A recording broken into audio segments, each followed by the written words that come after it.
असम के मुख्यमंत्री हेमंत बिस्व शर्मा के मियां वाले बयान को लेकर एक बार फिर से सुर्खियों में ये बयान तेज हो गया है। हेमंत में राज्य से मुस्लिमों को बाहर करने के लिए कष्ट वाली नीति अपनाने की अपील की है।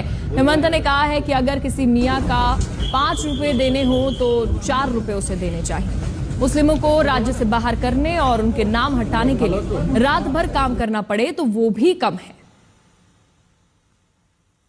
रिक्शात उठिले 5 टका भाड़ा हले 4 टका दी দিব।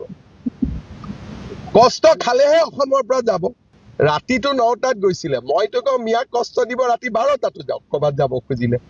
গতিকে আপোনালোকেও কষ্ট দিয়ক আৰু তেওঁলোকৰ সিম্পেথাইজ নিউজ কৰি নাথাকিব। আপোনালোকৰ ঘৰতে লাভ জেহাদ হৈ যাব। একদম সুনামি কৰি থাকিব। খালি সুনামি ৰিজাল্টটো পাকিস্তানত হ'ব। সুনামি ইয়াত হ'ব, ৰিজাল্টটো পাকিস্তানত পাব।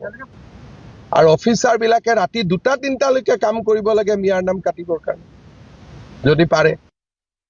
वहीं हेमंत शर्मा के मियां वाले बयान पर